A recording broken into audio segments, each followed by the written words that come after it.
ನೋಡಿ, ಕುಮಾರಸ್ವಾಮಿ ಅವರು 2 ಬಾರಿ ರಾಜ್ಯದ ಮುಖ್ಯಮಂತ್ರಿಗಳಾಗಿದ್ದವರು ಮತ್ತು ಈಗ ಅವರು ಬಹಳ ದೊಡ್ಡ ಭಾರಿ ಕೈಗಾರಿಕೆಯ ಸಚಿವರು. ಅದು ಭಾಳ ಪ್ರಾಮುಖ್ಯವಾದಂಥ ಖಾತೆ. ನಮ್ಮ ದೇಶದಲ್ಲಿ ಸಾಕಷ್ಟು ಇಂಡಸ್ಟ್ರಿಗಳು ಬರ್ತಾ ಇದೆ. ಇಂಟರ್ನ್ಯಾಷನಲಿ ಭಾರತ ಕೈಗಾರಿಕೆಯಲ್ಲಿ ಭಾಳ ದೊಡ್ಡ ಪ್ರಮಾಣದಲ್ಲಿ ಮುಂದೆ ಹೋಗ್ತಾ ಇದೆ. ಇಂಥ ಸಂದರ್ಭದಲ್ಲಿ ಅವರು ಮಂತ್ರಿಗಳಾಗಿದ್ದಾರೆ. ಅವರು ಹೇಳಿಕೆ ಕೊಟ್ಟಿದ್ದಾರೆ ನನ್ನ ಬಗ್ಗೆ ವೈಯಕ್ತಿಕವಾಗಿ, ರಬ್ಬರ್ ಸ್ಟ್ಯಾಂಪ್ ಅಂತ ಹೇಳಿದ್ದಾರೆ. ನಾನು ಅದನ್ನು ಅವ್ರಿಗೆ ಏನು ಬೇಕಾದರೂ ನಾನು ಹೇಳಿಕೆಯನ್ನು ಕೊಡ್ಬೋದು. ಆದರೆ ಅವರು ಜವಾಬ್ದಾರಿಯಿಂದ ಹೇಳಿದ್ದಾರೆ ಅಂತೇಳಿ ನಾನು ಭಾವಿಸ್ತೇನೆ. ಅದನ್ನು ನಾನು ಸ್ವೀಕಾರ ಮಾಡ್ತೇನೆ. ಮತ್ತು ರಾಜ್ಯದಲ್ಲಿ ಕಾನೂನು ವ್ಯವಸ್ಥೆಯನ್ನು ಯಾವ ರೀತಿ ಆಡಳಿತ ಮಾಡಬೇಕು ಅನ್ನೋ ಅರಿವು ನನಗಿದೆ ಅನ್ನೋದು ಅಷ್ಟೇ ನಾನು ಅವರಿಗೆ ಹೇಳಕ್ಕೆ ಬಯಸ್ತೀನಿ. ನಾನು ಕೂಡ 38 ವರ್ಷ ರಾಜಕಾರಣದಲ್ಲಿದ್ದೇನೆ. ಅನೇಕ ಹುದ್ದೆಗಳಲ್ಲಿ ಕೆಲಸ ಮಾಡಿದ್ದೇನೆ. ಅವ್ರ ಜೊತೆಯಲ್ಲೂ ಕೆಲಸ ಮಾಡಿದ್ದೇನೆ. ಹಾಗಾಗಿ ಅವರಿಗೆ ನನ್ನ ಸಾಮರ್ಥ್ಯನೂ ಗೊತ್ತು, ನನ್ನ ವ್ಯಕ್ತಿತ್ವನೂ ಅವ್ರಿಗೆ ಗೊತ್ತು ಅಂತ ಅಂದ್ಕೊಳ್ತೀನಿ ನಾನು. ಹಾಗಾಗಿ ಅವ್ರ ಹೇಳಿಕೆ ಅದನ್ನು ನಾನು ಅಷ್ಟು ಸೀರಿಯಸ್ ಆಗಿ ತಗೊಳಕ್ಕೆ ಹೋಗೋದಿಲ್ಲ. CBI ಎನ್ಕ್ವೈರಿ ಡಿಮ್ಯಾಂಡ್ ಮಾಡ್ತಿದ್ದಾರೆ ಸರ್, ಪದೇ ಪದೇ. ಮತ್ತೆ ಬಳ್ಳಾರಿ ಇನ್ಸಿಡೆಂಟ್ ನಾನು ಹೇಳಿದ್ದೇನಲ್ರಿ, ನಿನ್ನೆನೇ ಹೇಳಿದೆ ನಾನು. ನಮ್ಮ ಪೊಲೀಸ್ ಇಲಾಖೆ ಇನ್ವೆಸ್ಟಿಗೇಷನ್ ಮಾಡೋದರಲ್ಲಿ ಸಾಮರ್ಥ್ಯ ಇದೆ ಅವರಿಗೆ. They are capable of handling any situation. ಅದು ಒಂದು ವೇಳೆ ಆಗಲಿಲ್ಲ, ಅವ್ರ ಕೈಲಿ ಆಗೋದಿಲ್ಲ ಅಂತ ಅನ್ನುವಂಥ ಸಂದರ್ಭ ಬಂದರೆ ನಾವು CBI ಮತ್ತೊಂದು ಅನ್ಬೋದು. ಆದರೆ ನಾವು ಯಾವುದೇ ಇಂಥ ಕೇಸ್ಗಳನ್ನ CBI ಕೊಡೋದಿಲ್ಲ ಅಂತ ಕೂಡ ಕ್ಯಾಬಿನೆಟ್ಟಲ್ಲಿ ನಿರ್ಧಾರ ಮಾಡಿದ್ದೇವೆ. ಸೆಲೆಕ್ಟಿವ್ ಆಗಿ ನಾವು ತೀರ್ಮಾನ ಮಾಡ್ತೀವಿ. ಒಂದು ವೇಳೆ ಯಾವುದೋ ಕೋರ್ಟಿನ ಆದೇಶ ಬರುತ್ತೆ ಅಥವಾ ಮತ್ತೊಂದು ಸನ್ನಿವೇಶ ಬರುತ್ತೆ, ಅಂಥ ಸಂದರ್ಭದಲ್ಲಿ ನಾವು ಕನ್ಸಿಡ್ರೇಷನ್ ಮಾಡ್ತೀವಿ. ಕ್ಯಾಬಿನೆಟ್ಟಲ್ಲಿ CBIಗೆ ಯಾವುದೇ ಈ ರೀತಿ ಕೇಸ್ಗಳನ್ನೆಲ್ಲ ಕೊಡಬಾರ್ದು ಅನ್ನೋ ತೀರ್ಮಾನನ ನಾವು ಮಾಡಿದ್ದೇವೆ. ಆಮೇಲೆ ಅದರ ಅಗತ್ಯತೆ ಇಲ್ಲ, ಮುಖ್ಯವಾಗಿ ಅದರ ಅಗತ್ಯತೆ ಇಲ್ಲ. ಶೋಭಾ ಕರಂದ್ಲಾಜೆ ಅವರು ನಿನ್ನೆ ಒಂದು ಹೇಳಿಕೆಯನ್ನು ಕೊಟ್ಟರು ಸರ್. ಈ ಸರ್ಕಾರ, ಇಡೀ ಸರ್ಕಾರ ಸೇರ್ಕೊಂಡು ಒಂದು ಮಹಿಳೆ ವಿರುದ್ಧವಾಗಿ ಹುಬ್ಳಿನಲ್ಲಿ ಕಾನ್ಸ್ಪಿರಸಿ ಮಾಡಿ ಆಕೆನ ವಿವಸ್ತ್ರಗೊಳಿಸಿ ತುಂಬ ವಿಚಿತ್ರವಾಗಿ ಈಗಾಗಲೇ ಹುಬ್ಳಿಯ ಪೊಲೀಸ್ ಕಮಿಷನರ್ ಅವರು ಕ್ಲಾರಿಫಿಕೇಶನ್ ಕೊಟ್ಟಿದ್ದಾರೆ. ಶಶಿಕುಮಾರ್ ಅವರು ಕ್ಲಾರಿಫಿಕೇಶನ್ ಕೊಟ್ಟಿದ್ದಾರೆ. ಅದು ಸಾಕು ಅಂತ ಅನಿಸುತ್ತೆ ನಾವು ವರ್ತನೆ ನೋಡ್ರಿ, ಅವರು ಏನು ಬೇಕಾದ್ರೂ ಹೇಳ್ಬೋದು. ಶಶಿಕುಮಾರ್ ಅವರು ಆ ಪರ್ಟಿಕ್ಯುಲರ್ ಕೇಸಲ್ಲಿ ಅವರು ಕ್ಲಾರಿಫಿಕೇಶನ್ ಕೊಟ್ಟಿದ್ದಾರೆ. ನಾವು ವಿವಸ್ತ್ರ ಮಾಡಿಲ್ಲ. ಅವರನ್ನು ಅರೆಸ್ಟ್ ಮಾಡುವಂಥ ಸಂದರ್ಭದಲ್ಲಿ ಅವರೇ ಆ ರೀತಿ ಮಾಡಿಕೊಂಡಿದ್ದಾರೆ ಅನ್ನೋದನ್ನು ಅವರು ಕ್ಲಾರಿಫಿಕೇಶನ್ ಕೊಟ್ಟಿದ್ದಾರೆ. ಅದಕ್ಕೂ ಒಬ್ಬ ಕಮಿಷನರ್ ಕ್ಲಾರಿಫಿಕೇಶನ್ ಕೊಡ್ತಾರೆ ಅಂತಂದಾಗ ಇನ್ನು ಅದಕ್ಕಿಂತ ಇನ್ನೇನು ಬೇಕಾಗಿದೆ ಅವರಿಗೆ? ರಾಜಕೀಯ ನೋಡಿ, ಎಲ್ಲದರಲ್ಲೂ ರಾಜಕೀಯ ಮಾಡೋದು ಒಳ್ಳೆಯದಲ್ಲ. ರಾಜಕೀಯ ಮಾಡಲಿ, ಅವ್ರು ಬೇಡ ಅಂತ ಹೇಳೋದಿಲ್ಲ. ಆದರೆ ಎಲ್ಲದರಲ್ಲೂ ರಾಜಕೀಯ ಮಾಡಬಾರ್ದು. ಒಬ್ಬ ಹೆಣ್ಣುಮಗಳ ವಿಚಾರದಲ್ಲಿ ಅದನ್ನು ಕೈಗೆತ್ಕೊಂಡು ರಾಜಕೀಯ ಮಾಡೋದಕ್ಕೆ ಹೋಗೋದಿದೆಯಲ್ಲ, ಅದು ಸರಿ ಕಾಣಿಸಲ್ಲ. ಆಕ್ರೋಶ ವ್ಯಕ್ತಪಡಿಸ್ತಾ ಇರೋದಂದ್ರೆ ಟಾರ್ಗೆಟ್ ಮಾಡಿದ್ದಾರೆ, ಬಿಜೆಪಿಯನ್ನ ಟಾರ್ಗೆಟ್ ಮಾಡ್ತಾ ನೋಡಿ, ಯಾವ ಪಕ್ಷದವರನ್ನು ಅವರ ರಾಜಕೀಯ ಪಕ್ಷದ ಹಿನ್ನೆಲೆಯಲ್ಲಿ ಟಾರ್ಗೆಟ್ ಮಾಡೋದಕ್ಕೆ ಹೋಗೋದಿಲ್ಲ ನಾವು. ಪೊಲೀಸ್ನವರು ಆ ಕೆಲಸ ಮಾಡೋದಕ್ಕೆ ಸಾಧ್ಯವೂ ಇಲ್ಲ, ಮಾಡೋಕೂಡ್ದು. ನಾವು ಮಾಡೋದಕ್ಕೆ ಅವರಿಗೆ ಯಾವುದೇ ಅವಕಾಶಗಳನ್ನು ನಾವು ಕೊಡೋದು ಇಲ್ಲ. ಅದರಿಂದ ಯಾವುದೇ ರಾಜಕೀಯ ದುರುದ್ದೇಶದಿಂದ ಪೊಲೀಸ್ನವರು ಬಿಹೇವ್ ಮಾಡೋದಿಲ್ಲ. ಸರ್, ಕಗ್ಲಿಪುರದಲ್ಲಿ ಅಕ್ರಮ ಬಾಂಗ್ಲಾದೇಶಿಗರು ಬಂದು ನೆಲೆಸಿದ್ದಾರೆ ಸರ್. ಅಲ್ಲಿ ಕಸಾಯುವಂಥ ಕೆಲಸ ಎಲ್ಲ ಬಂದು ನಾವು ದುಡ್ಡು ಕೊಟ್ಟು ದೇಶದೊಳಗಡೆ ಬಂದಿದ್ದೀವಿ ಅನ್ನೋಂಥ ಮಾತುಗಳನ್ನು ಕೂಡ ಅಲ್ಲಿಯವರು ಹೇಳ್ತಾ ಇದ್ದಾರೆ. ಅಲ್ಲ, ನೀವು ಸ್ವಲ್ಪ ರೀಫ್ರೇಸ್ ಮಾಡ್ಕೊಳ್ಳಿ ನಿಮ್ಮ ಸ್ಟೇಟ್ಮೆಂಟನ್ನು. ನೆಲೆಸಿದ್ದಾರೆ ಅಂತ ಅಂದರೆ ನೀವು ಅದನ್ನು ಪ್ರೂವ್ ಮಾಡಬೇಕಾಗತ್ತೆ ನೀವು. ಅದರಿಂದ ನಿಮ್ಮ ಸ್ಟೇಟ್ಮೆಂಟನ್ನು ದಯಮಾಡಿ ರೀಫ್ರೇಸ್ ಮಾಡ್ಕೊಳ್ಳಿ. ನಿಮಗೆ ಸುದ್ದಿ ಬಂದಿದ್ದರೆ ಅದನ್ನ ಹೇಳಿ.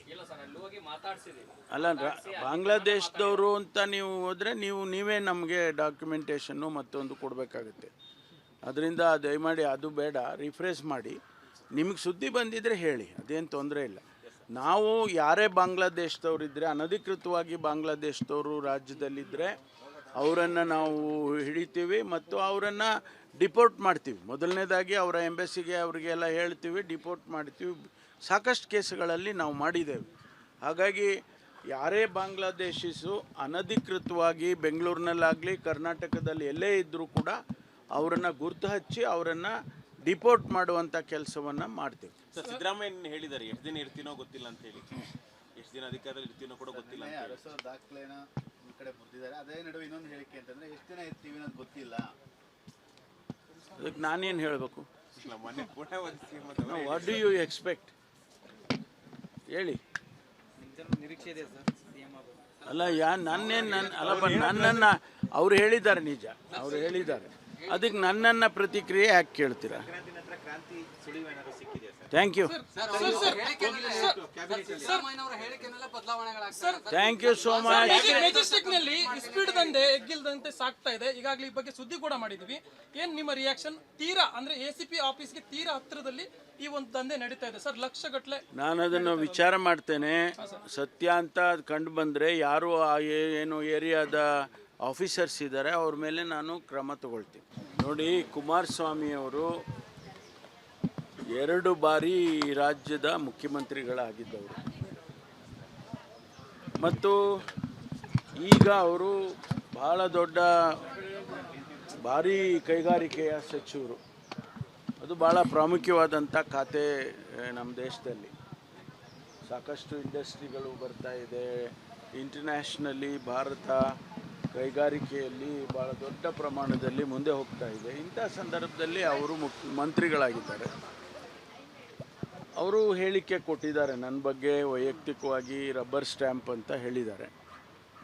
ನಾನು ಅದನ್ನು ಅವ್ರಿಗೆ ಏನು ಬೇಕಾದರೂ ನಾನು ಹೇಳಿಕೆಯನ್ನು ಕೊಡ್ಬೋದು. ಆದರೆ ಅವರು ಜವಾಬ್ದಾರಿಯಿಂದ ಹೇಳಿದ್ದಾರೆ ಅಂತೇಳಿ ನಾನು ಭಾವಿಸ್ತೇನೆ. ಅದನ್ನು ನಾನು ಸ್ವೀಕಾರ ಮಾಡ್ತೇನೆ. ಮತ್ತು ರಾಜ್ಯದಲ್ಲಿ ಕಾನೂನು ವ್ಯವಸ್ಥೆಯನ್ನು ಯಾವ ರೀತಿ ಆಡಳಿತ ಮಾಡಬೇಕು ಅನ್ನೋ ಅರಿವು ನನಗಿದೆ ಅನ್ನೋದು ಅಷ್ಟೇ ನಾನು ಅವರಿಗೆ ಹೇಳಕ್ಕೆ ಬಯಸ್ತೀನಿ. ನಾನು ಕೂಡ 38 ವರ್ಷ ರಾಜಕಾರಣದಲ್ಲಿದ್ದೇನೆ. ಅನೇಕ ಹುದ್ದೆಗಳಲ್ಲಿ ಕೆಲಸ ಮಾಡಿದ್ದೇನೆ. ಅವ್ರ ಜೊತೆಯಲ್ಲೂ ಕೆಲಸ ಮಾಡಿದ್ದೇನೆ. ಹಾಗಾಗಿ ಅವರಿಗೆ ನನ್ನ ಸಾಮರ್ಥ್ಯನೂ ಗೊತ್ತು, ನನ್ನ ವ್ಯಕ್ತಿತ್ವನೂ ಅವ್ರಿಗೆ ಗೊತ್ತು ಅಂತ ಅಂದ್ಕೊಳ್ತೀನಿ ನಾನು.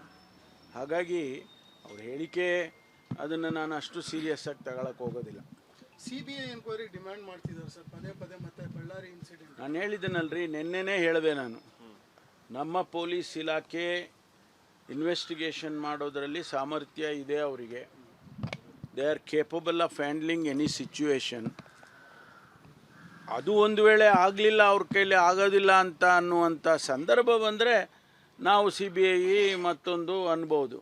ಆದರೆ ನಾವು ಯಾವುದೇ ಇಂಥ ಕೇಸ್ಗಳನ್ನ CBI ಕೊಡೋದಿಲ್ಲ ಅಂತ ಕೂಡ ಕ್ಯಾಬಿನೆಟ್ಟಲ್ಲಿ ನಿರ್ಧಾರ ಮಾಡಿದ್ದೇವೆ. ಸೆಲೆಕ್ಟಿವ್ ಆಗಿ ನಾವು ತೀರ್ಮಾನ ಮಾಡ್ತೀವಿ. ಒಂದು ವೇಳೆ ಯಾವುದೋ ಕೋರ್ಟಿನ ಆದೇಶ ಬರುತ್ತೆ ಅಥವಾ ಮತ್ತೊಂದು ಸನ್ನಿವೇಶ ಬರುತ್ತೆ, ಅಂಥ ಸಂದರ್ಭದಲ್ಲಿ ನಾವು ಕನ್ಸಿಡ್ರೇಷನ್ ಮಾಡ್ತೀವಿ. ಕ್ಯಾಬಿನೆಟ್ಟಲ್ಲಿ CBIಗೆ ಯಾವುದೇ ಈ ರೀತಿ ಕೇಸ್ಗಳನ್ನೆಲ್ಲ ಕೊಡಬಾರ್ದು ಅನ್ನೋ ತೀರ್ಮಾನನ ನಾವು ಮಾಡಿದ್ದೇವೆ. ಶೋಭಾ ಕರಂದ್ಲಾಜೆ ಆಮೇಲೆ ಅದರ ಅಗತ್ಯತೆ ಇಲ್ಲ, ಮುಖ್ಯವಾಗಿ ಅದರ ಅಗತ್ಯತೆ ಇಲ್ಲ. ಶೋಭಾ ಕರಂದ್ಲಾಜೆ ಅವರು ನಿನ್ನೆ ಒಂದು ಹೇಳಿಕೆಯನ್ನು ಕೊಟ್ಟರು ಸರ್. ಈ ಸರ್ಕಾರ, ಇಡೀ ಸರ್ಕಾರ ಸೇರ್ಕೊಂಡು ಒಂದು ಮಹಿಳೆ ವಿರುದ್ಧವಾಗಿ ಹುಬ್ಳಿನಲ್ಲಿ ಕಾನ್ಸ್ಪಿರಸಿ ಮಾಡಿ ಆಕೆನ ವಿವಸ್ತ್ರಗೊಳಿಸಿ ತುಂಬ ವಿಚಿತ್ರವಾಗಿ ನೋಡಿ, ಈಗಾಗಲೇ ಹುಬ್ಳಿಯ ಪೊಲೀಸ್ ಕಮಿಷನರ್ ಅವರು ಕ್ಲಾರಿಫಿಕೇಷನ್ ಕೊಟ್ಟಿದ್ದಾರೆ. ಶಶಿಕುಮಾರ್ ಅವರು ಕ್ಲಾರಿಫಿಕೇಷನ್ ಕೊಟ್ಟಿದ್ದಾರೆ. ಅದು ಸಾಕು ಅಂತ ಅನಿಸುತ್ತೆ ನನಗೆ. ನಾವು ವರ್ತನೆ ನೋಡ್ರಿ, ಅವರು ಏನು ಬೇಕಾದ್ರೂ ಹೇಳ್ಬೋದು. ಶಶಿಕುಮಾರ್ ಅವರು ಆ ಪರ್ಟಿಕ್ಯುಲರ್ ಕೇಸಲ್ಲಿ ಅವರು ಕ್ಲಾರಿಫಿಕೇಷನ್ ಕೊಟ್ಟಿದ್ದಾರೆ. ನಾವು ವಿವಸ್ತ್ರ ಮಾಡಿಲ್ಲ. ಅವರನ್ನು ಅರೆಸ್ಟ್ ಮಾಡುವಂಥ ಸಂದರ್ಭದಲ್ಲಿ ಅವರೇ ಆ ರೀತಿ ಮಾಡಿಕೊಂಡಿದ್ದಾರೆ ಅನ್ನೋದನ್ನು ಅವರು ಕ್ಲಾರಿಫಿಕೇಷನ್ ಕೊಟ್ಟಿದ್ದಾರೆ. ಅದಕ್ಕೂ ಒಬ್ಬ ಕಮಿಷನರ್ ಕ್ಲಾರಿಫಿಕೇಷನ್ ಕೊಡ್ತಾರೆ ಅಂತಂದಾಗ ಇನ್ನು ಅದಕ್ಕಿಂತ ಇನ್ನೇನು ಬೇಕಾಗಿದೆ ಅವರಿಗೆ? ರಾಜಕೀಯ ನೋಡಿ, ಎಲ್ಲದರಲ್ಲೂ ರಾಜಕೀಯ ಮಾಡೋದು ಒಳ್ಳೆಯದಲ್ಲ. ರಾಜಕೀಯ ಮಾಡಲಿ, ಅವ್ರು ಬೇಡ ಅಂತ ಹೇಳೋದಿಲ್ಲ. ಆದರೆ ಎಲ್ಲದರಲ್ಲೂ ರಾಜಕೀಯ ಮಾಡಬಾರ್ದು. ಒಬ್ಬ ಹೆಣ್ಣುಮಗಳ ವಿಚಾರದಲ್ಲಿ ಅದನ್ನು ಕೈಗೆತ್ಕೊಂಡು ರಾಜಕೀಯ ಮಾಡೋದಕ್ಕೆ ಹೋಗೋದಿದೆಯಲ್ಲ, ಅದು ಸರಿ ಕಾಣಿಸಲ್ಲ. ಆಕ್ರೋಶ ವ್ಯಕ್ತಪಡಿಸ್ತಾ ಇರೋದಂದ್ರೆ ಟಾರ್ಗೆಟ್ ಮಾಡಿದ್ದಾರೆ, ಬಿಜೆಪಿಯವ್ರನ್ನ ಟಾರ್ಗೆಟ್ ಮಾಡ್ತಾ ನೋಡಿ, ಯಾವ ಪಕ್ಷದವರನ್ನು ಅವರ ರಾಜಕೀಯ ಪಕ್ಷದ ಹಿನ್ನೆಲೆಯಲ್ಲಿ ಟಾರ್ಗೆಟ್ ಮಾಡೋದಕ್ಕೆ ಹೋಗೋದಿಲ್ಲ ನಾವು.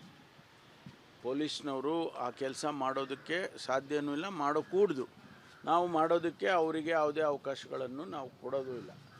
ಅದರಿಂದ ಯಾವುದೇ ರಾಜಕೀಯ ದುರುದ್ದೇಶದಿಂದ ಪೊಲೀಸ್ನವರು ಬಿಹೇವ್ ಮಾಡೋದಿಲ್ಲ. ಸರ್, ಕಗ್ಲಿಪುರದಲ್ಲಿ ಅಕ್ರಮ ಬಾಂಗ್ಲಾದೇಶಿಗರು ಬಂದು ನೆಲೆಸಿದ್ದಾರೆ ಸರ್. ಅಲ್ಲಿ ಕಸಾಯುವಂತ ಕೆಲಸ ಎಲ್ಲ ಬಂದು ನಾವು ದುಡ್ಡು ಕೊಟ್ಟು ದೇಶದೊಳಗಡೆ ಬಂದಿದ್ದೀವಿ ಅನ್ನೋಂಥ ಮಾತುಗಳನ್ನು ಕೂಡ ಅಲ್ಲಿಯವರು ಹೇಳ್ತಾ ಇದ್ದಾರೆ. ಅಲ್ಲ, ನೀವು ಸ್ವಲ್ಪ ರೀಫ್ರೇಸ್ ಮಾಡ್ಕೊಳ್ಳಿ ನಿಮ್ಮ ಸ್ಟೇಟ್ಮೆಂಟನ್ನು. ನೆಲೆಸಿದ್ದಾರೆ ಅಂತ ಅಂದರೆ ನೀವು ಅದನ್ನು ಪ್ರೂವ್ ಮಾಡಬೇಕಾಗತ್ತೆ ನೀವು. ಅದರಿಂದ ನಿಮ್ಮ ಸ್ಟೇಟ್ಮೆಂಟನ್ನು ದಯಮಾಡಿ ರೀಫ್ರೇಸ್ ಮಾಡ್ಕೊಳ್ಳಿ. ನಿಮಗೆ ಸುದ್ದಿ ಬಂದಿದ್ದರೆ ಅದನ್ನ ಹೇಳಿ. ಇಲ್ಲ ಸರ್, ಅಲ್ಲಿ ಹೋಗಿ ಮಾತಾಡ್ಸಿದ್ದೀವಿ. ಅಲ್ಲ, ಬಾಂಗ್ಲಾದೇಶದವರು ಅಂತ ನೀವು ಹೋದರೆ ನೀವೇ ನಮಗೆ ಡಾಕ್ಯುಮೆಂಟೇಷನ್ನು ಮತ್ತೊಂದು ಕೊಡಬೇಕಾಗುತ್ತೆ. ಅದರಿಂದ ದಯಮಾಡಿ ಅದು ಬೇಡ, ರಿಫ್ರೆಶ್ ಮಾಡಿ. ನಿಮಗೆ ಸುದ್ದಿ ಬಂದಿದ್ದರೆ ಹೇಳಿ, ಅದೇನು ತೊಂದರೆ ಇಲ್ಲ. ನಾವು ಯಾರೇ ಬಾಂಗ್ಲಾದೇಶದವರಿದ್ದರೆ, ಅನಧಿಕೃತವಾಗಿ ಬಾಂಗ್ಲಾದೇಶದವರು ರಾಜ್ಯದಲ್ಲಿದ್ದರೆ ಅವರನ್ನು ನಾವು ಹಿಡಿತೀವಿ ಮತ್ತು ಅವರನ್ನು ಡಿಪೋರ್ಟ್ ಮಾಡ್ತೀವಿ. ಮೊದಲನೇದಾಗಿ ಅವರ ಎಂಬಸಿಗೆ ಅವರಿಗೆಲ್ಲ ಹೇಳ್ತೀವಿ, ಡಿಪೋರ್ಟ್ ಮಾಡ್ತೀವಿ. ಸಾಕಷ್ಟು ಕೇಸುಗಳಲ್ಲಿ ನಾವು ಮಾಡಿದ್ದೇವೆ. ಹಾಗಾಗಿ ಯಾರೇ ಬಾಂಗ್ಲಾದೇಶಿಸು ಅನಧಿಕೃತವಾಗಿ ಬೆಂಗಳೂರಿನಲ್ಲಾಗಲಿ ಕರ್ನಾಟಕದಲ್ಲಿ ಎಲ್ಲೇ ಇದ್ದರೂ ಕೂಡ ಅವರನ್ನು ಗುರ್ತು ಹಚ್ಚಿ ಅವರನ್ನು ಡಿಪೋರ್ಟ್ ಮಾಡುವಂಥ ಕೆಲಸವನ್ನು ಮಾಡ್ತೀವಿ. ಸರ್, ಸಿದ್ದರಾಮಯ್ಯ ಹೇಳಿದ್ದಾರೆ ಎಷ್ಟು ದಿನ ಇರ್ತೀನೋ ಗೊತ್ತಿಲ್ಲ ಅಂತ ಹೇಳಿ. ಎಷ್ಟು ದಿನ ಅಧಿಕಾರದಲ್ಲಿ ಇರ್ತೀನೋ ಕೂಡ ಗೊತ್ತಿಲ್ಲ ಅಂತ ಹೇಳಿ. ಅರಸೋ ದಾಖಲೆನ ಈ ಕಡೆ ಬರ್ದಿದ್ದಾರೆ. ಅದೇ ನಡುವೆ ಇನ್ನೊಂದು ಹೇಳಿಕೆ ಅಂತಂದ್ರೆ ಎಷ್ಟು ದಿನ ಇರ್ತೀವಿ ಅನ್ನೋದು ಗೊತ್ತಿಲ್ಲ. ಅದಕ್ಕೆ ನಾನೇನು ಹೇಳಬೇಕು? ಮೊನ್ನೆ ಕೂಡ ಒಂದು CM what do you expect ಹೇಳಿ. ನಿರೀಕ್ಷೆ ಇದೆ ಸರ್ ಸಿಎಂ ಅವರು. ಅಲ್ಲ, ಅಲ್ಲಪ್ಪ, ನನ್ನನ್ನು ಅವ್ರು ಹೇಳಿದ್ದಾರೆ, ನಿಜ ಅವ್ರು ಹೇಳಿದ್ದಾರೆ. ಅದಕ್ಕೆ ನನ್ನನ್ನು ಪ್ರತಿಕ್ರಿಯೆ ಯಾಕೆ ಕೇಳ್ತೀರಾ? ಥ್ಯಾಂಕ್ ಯು, ಸಿದ್ದರಾಮಯ್ಯನವರ ಹೇಳಿಕೆನಲ್ಲೇ ಬದಲಾವಣೆಗಳಾಗ್ತವೆ. Thank you so much. Majestic ನಲ್ಲಿ ಸ್ಪೀಡ್ ದಂಧೆ ಎಗ್ಗಿಲ್ದಂತೆ ಸಾಕ್ತಾ ಇದೆ. ಈಗಾಗಲೇ ಈ ಬಗ್ಗೆ ಸುದ್ದಿ ಕೂಡ ಮಾಡಿದೀವಿ. ಏನ್ ನಿಮ್ಮ ರಿಯಾಕ್ಷನ್? ತೀರಾ ಅಂದ್ರೆ ಎಸಿಪಿ ಆಫೀಸ್ಗೆ ತೀರಾ ಹತ್ತಿರದಲ್ಲಿ ಈ ಒಂದು ದಂಧೆ ನಡೀತಾ ಇದೆ ಸರ್, ಲಕ್ಷಗಟ್ಟಲೆ. ನಾನು ಅದನ್ನು ವಿಚಾರ ಮಾಡ್ತೇನೆ. ಸತ್ಯ ಅಂತ ಕಂಡು ಬಂದರೆ ಯಾರು ಏನು ಏರಿಯಾದ ಆಫೀಸರ್ಸ್ ಇದ್ದಾರೆ ಅವ್ರ ಮೇಲೆ ನಾನು ಕ್ರಮ ತಗೊಳ್ತೀನಿ.